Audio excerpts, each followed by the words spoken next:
Hello everybody, कैसे हैं आप सभी लोग। आई होप सब बहुत अच्छे होंगे।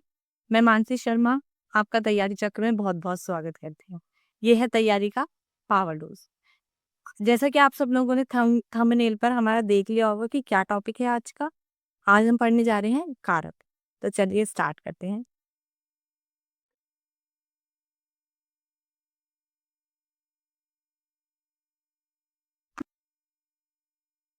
देखिए, सबसे पहले हमें जानना होगा कि कारक होता क्या है।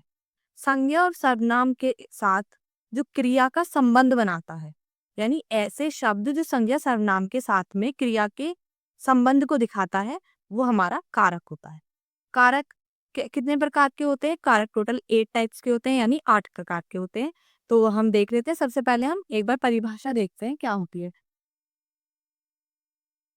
वाक्य में संज्ञा, सर्वनाम और क्रिया के बीच जो संबंध बताते हैं, जैसा कि मैंने अभी आपको बताया है कि ऐसे शब्द जो संज्ञा सर्वनाम और क्रिया के बीच में जो संबंध बनाते हैं, उन्हें कारक कहते हैं। ठीक है, 8 टाइप्स के होते हैं। आगे बढ़ते हैं। सबसे पहला आता है हमारा कर्ता कारक। कर्ता कारक में जो कार्य करता है, यानी जिसमें कर्ता की प्रधानता होती है, यानी इसके अंदर जो कार्य करने वाला होता है, उसको हम कर्ता कारक कहते हैं। इसका चिन्ह होता है ने। क्या चिन्ह होता है इसका? ने। जैसे कि राम ने खाना खाया। किसने खाना खाया? राम ने खाया। ठीक है, तो राम, यहाँ पे ने आ रहा है। इससे आपको पता चलता है कौन सा कारक है? कर्ता कारक है। कारक कार्य कौन कर रहा है? राम कर रहा है। तो इसलिए यहाँ पर कौन सा है? कर्ता कारक।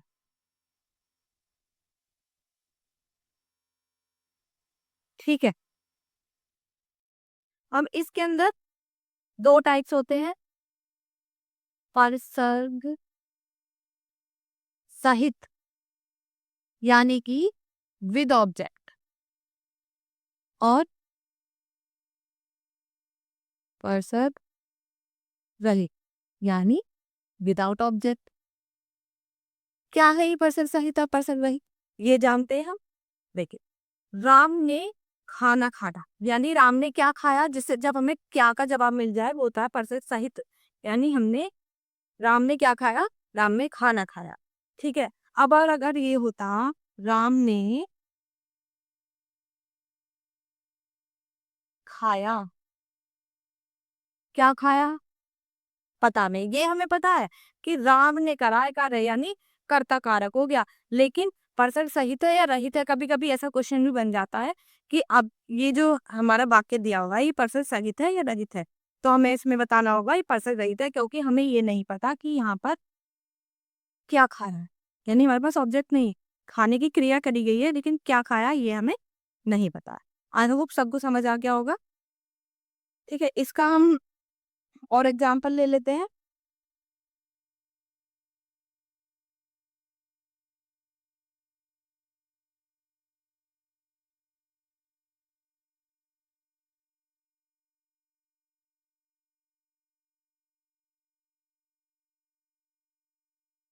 रोहित ने गमला तोड़ा।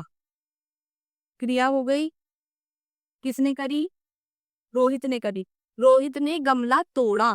ठीक है, वही फिर से आ गया प्रसंग सहित है। इसमें कौन सा कारक है? कौन सा कारक होता है? ये कर्ता कारक है। क्योंकि रोहित ने गमला तोड़ा है, और रोहित ने तोड़ा, पता नहीं क्या तोड़ा, तो ये पर्सन रहित हो जाता। ठीक है, समझ आ रहा है। आगे बढ़ते हैं हम लोग। देख, नेक्स्ट आता है कर्म कारक। अब कर्म क्या कारक क्या होता है, इसमें हम देख लेते हैं। जिस पर कार्य होता है, यानी जिसके ऊपर कार्य किया जाता है, इसे हम एग्जाम्पल के थ्रू समझेंगे। इसमें क्या होता है? चिन्ह कर्म को, यानी कर्म के साथ को लग जाता है। पहला हमने पढ़ा कर्ता ने, कल को। ठीक है, इसे देख लेते हैं। मैंने सीता को बुलाया। किसने बुलाया? मैंने सीता को बुलाया। किसे बुलाया? सीता को। यहाँ पर जो है यह हमारा कर्म कारक हो गया। ठीक है, मैंने, अब इसमें कर्ता कारक भी आ रहा है। क्वेश्चन में ऐसा भी आ जाता है दोनों चीज देती जाती है। लेकिन हमें क्या चीज देखनी है कि या तो क्वेश्चन में हाईलाइट किया हुआ हो, जैसे मैंने पे हाईलाइट कर दिया तो हम लिख देंगे कर्ता, कर्ता कारक हो गया। लेकिन प्रधानता मानी जाएगी अगर कुछ भी नहीं है आपके पास, हाईलाइट नहीं दिया हुआ है, सीधा सिंपल आपको ये क्वेश्चन दे दिया, मैंने सीता को बुलाया, वाक्य में कौन सा कारक है, ठीक है, किसी चीज पे कोई हाईलाइट नहीं है तो हमें प्रधानता देनी है सीता को, यानी कर्म कारक को। समझ में आया? अगर ऐसे क्वेश्चन आ जाता है और खाली से इस पे ही अंडरलाइन दे दिया तो हमारे लिए तो बहुत इजी है, सीधे सीधे हम बता देंगे को जिन आ रहा है, सीता दे रखा है, सीता को बुलाया, किसको बुलाया, सीता को बुलाया, इसलिए हमारा कर्म का। आई होप सबको समझ आ रहा होगा। आगे बढ़े या इसका एक दो एग्जाम्पल और देख लेते हैं।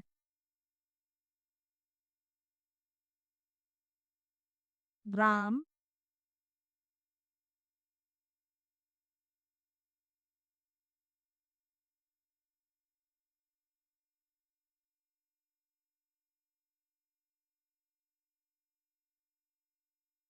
राम ने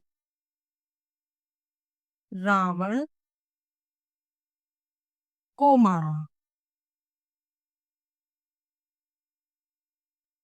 देखिए, राम ने रावण को मारा, अब इसमें भी दो कारक आ रहे हैं, कर्ता कारक, कर्म कारक। अंडरलाइन दे रखा है आपको किस पे, सीधे सीधा डला दिया राम ने, तो हम कर देंगे कर्ता कारक। और अगर अंडरलाइन रावण को पे है तो हम भी क्या कर देंगे, कर्म कारक।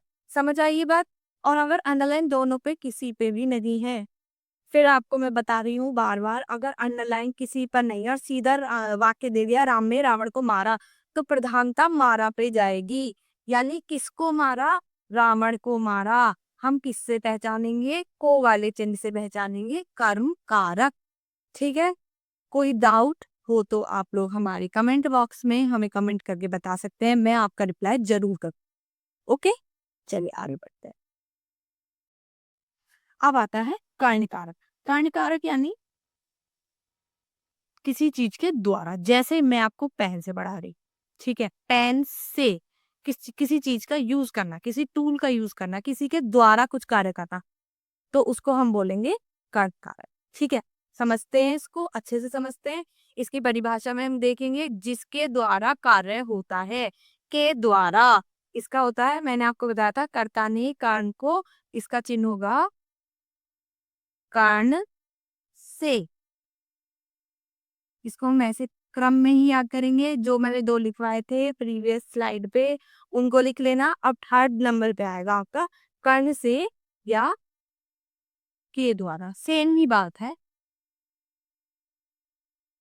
ठीक है, देखिए जैसे उदाहरण में उसने कलम से लिखा, किससे लिखा, कलम से। मैंने ही आपको बता दिया था कि जैसे मैंने पेन से लिखा, मैंने आपको बताया, मैंने आपको किताब से पढ़ाया, किससे पढ़ाया, किताब से पढ़ाया, यूज किया किसी चीज का, तो इसमें हमारा चिन्ह आ जाएगा से, या के द्वारा भी आ सकता है।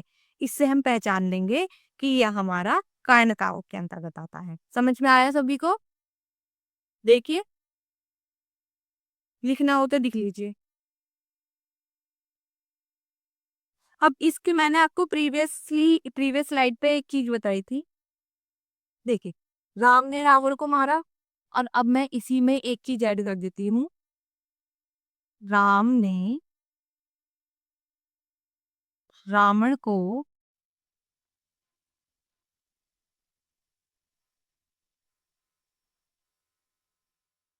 बाण से मारा।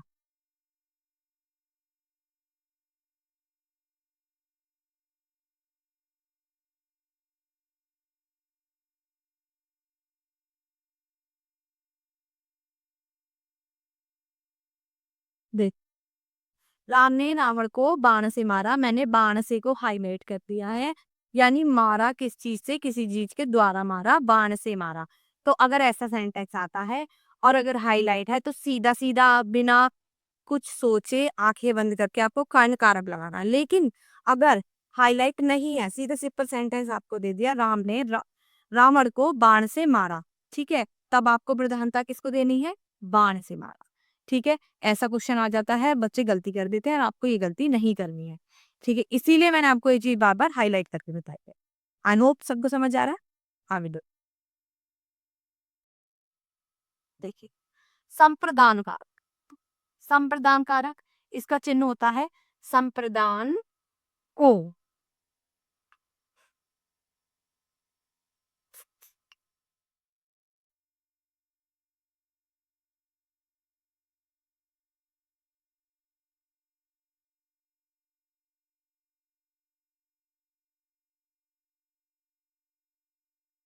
नोट कर लीजिएगा, क्रम के नीचे इसको लिख लीजिए।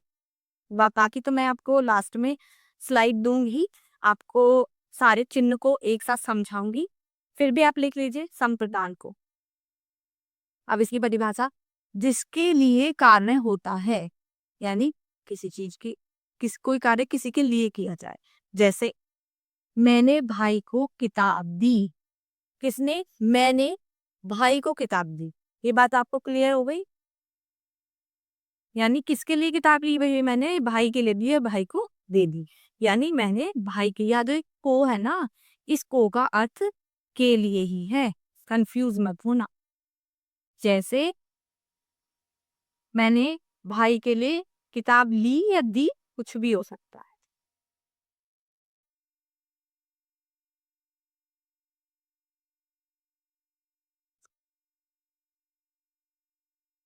आगे बढ़े, एक एग्जांपल ले लेते हैं। वह माता के लिए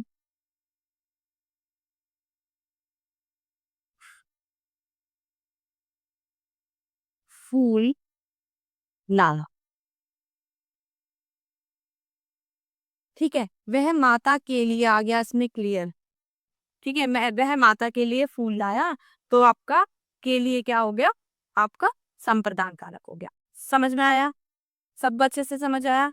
कोई भी इशू है, कोई भी दिक्कत है, कमेंट बॉक्स में कमेंट कीजिए। आगे बढ़ते हैं। अपादान कारक। अपादान कारक क्या होता है? यानी इसमें भी चिन्ह जो होगा ना, वो से ही होगा, लेकिन कंफ्यूजन नहीं होना है हमें। से, अब हमें से कैसे पता चलेगा? अलग होने के, यानी अलगाव या दूरी।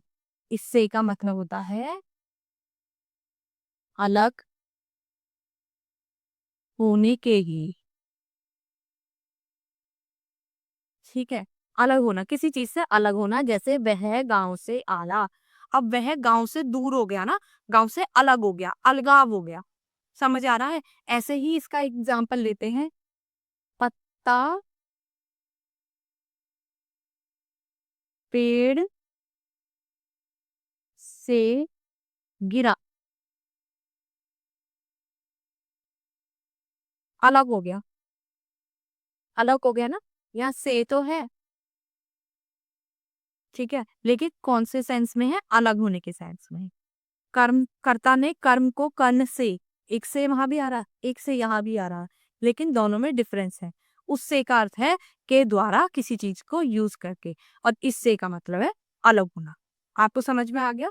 आगे बढ़े। चलिए, संबंध कारक।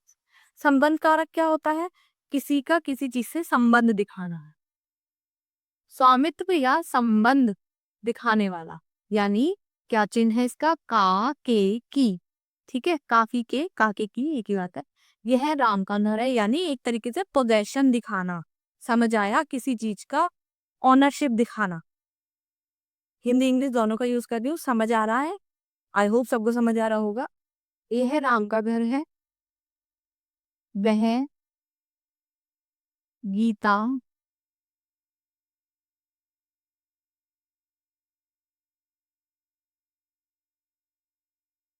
की किताब है।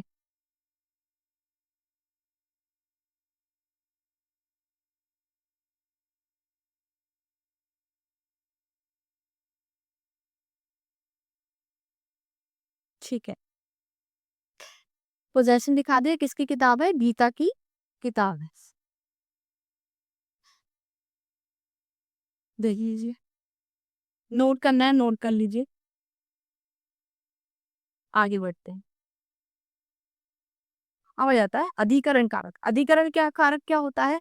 स्थान या आधार बताने वाला, यानी किसी चीज के प्लेस बताने वाला कि कोई ऑब्जेक्ट कहाँ रखा है, कोई चीज किसके अंदर है। जैसे में पर इसका चिन्ह होता है। जैसे किताब मेज पर रखी है, किताब मेज पर कहाँ रखी है, पर रखी है।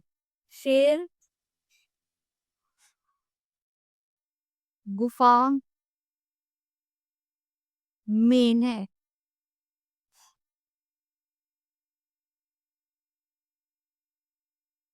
शेर कहाँ है, गुफा में है। समझ आ रहा है, बहुत आसान है। कोई दिक्कत है, परेशानी हो तो जरूर बताइए। किताब मेज पर रखी है, शेर गुफा में है, इसके चिन्ह हुए आपके पर और में।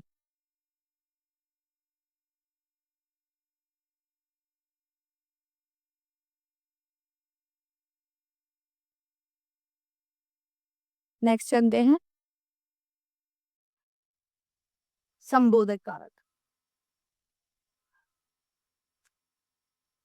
इसमें क्या होता है संबोधन कारक में, यानी हम किसी को संबोधित कर रहे हैं या किसी को बुला रहे हैं, किसी को याद कर रहे हैं। जैसे कि हम कहते हैं हे भगवान, एक्सक्लेमेटरी साइन, आश्चर्य वाला साइन। ठीक है, किसी को सरप्राइजिंगली बोला, अरे ओ सुनो, ये सारे इसके चिन्ह होते हैं। अरे, हे, ओ, ये देखिए, हे, ओ, अरे। ठीक है, ये इसके चिन्ह है, यानी संबोधन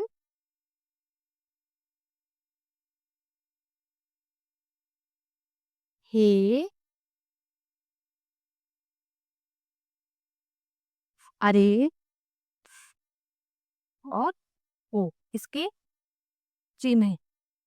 जैसे उदाहरण में ये मित्र मेरी मदद करो, एक्सक्लेमेटरी साइन आता है इनमें। बेसिकली ये याद रखना कि किसी को संबोधित कर रहे हैं आश्चर्य के साथ, उसके साथ ही साइन आता है हे मित्र। समझ में आया?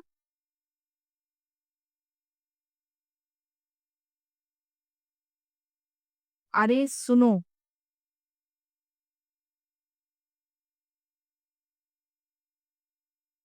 ये इसके एग्जाम्पल समझ आ रही है? आगे बढ़े, चल। जैसे मैंने आपको बताया था कि मैं लास्ट में टेबल के थ्रू आपको समझाऊंगी। आप सभी ने अपने चिन्ह लिखे होंगे, फिर भी एक बार टैली कर लीजिए, कोई गलती ना हुई हो। कर्ता ने कर्म को कर्ण से संप्रदान के लिए अपादान से अलग होने में, अलग होने वाला संबंध कारक काके की अभिकरण में पर संबोधन हे अरे ओ। समझ आया? इसका आप चाहे स्क्रीनशॉट ले लीजिए, चाहे इसको आप नोट कर लीजिए। ये इसके एग्जाम्पल है जो सब चीजें हैं आपको अभी बता दिया है। एक बार पढ़ लेते हैं। राम ने खाना खाया, यानी कर्ता कारक। राम ने सीता को बुलाया। अब इसके अंदर प्रधानता सीता को भी है, इसलिए सीता को बुलाया है इसके। राम ने तलवार से युद्ध किया। किससे युद्ध किया? तलवार से युद्ध। एक और एग्जाम्पल आपको मिल गया। राम ने माता के लिए फूल लाई, ये मैंने आपको बता दिया था, के लिए वाला। राम अयोध्या से गया, यानी गया नहीं भाई, गए होने चाहिए, थोड़ा रिस्पेक्ट, इसको हम करेक्ट कर लेंगे। राम अयोध्या से गए। राम का घर बहुत सुंदर है, ये आपका पोजेशन आ गया, संबंध कारक आ गया। फिर आ जाता है राम घर में बैठा है, हे राम सुन। ठीक है, लीजिए इसका स्क्रीनशॉट, जल्दी जल्दी आगे बढ़ते हैं। अब आ जाते हैं प्रैक्टिस क्वेश्चन पे। बहुत इजी इजी क्वेश्चंस मैं लाई हूँ, और ज्यादातर जो एग्जाम्स में आए हुए हैं वही क्वेश्चंस आपको मिलेंगे। ठीक है, स्टार्ट करें। देखिए, राम ने खाना खाया। किसने खाना खाया? राम ने खाना खाया, तो कौन सा होगा इसके अंदर? बताइए, बताइए, कर्म कारक, कर्ता कारक, कारण कारक या अधिकरण कारक? राम ने हाईलाइट है, एक ही है वैसे इसमें, फिर भी बताइए।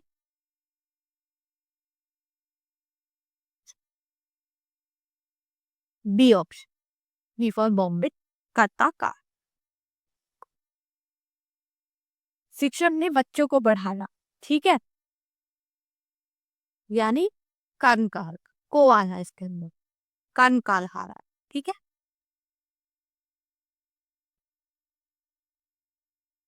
नेक्स्ट।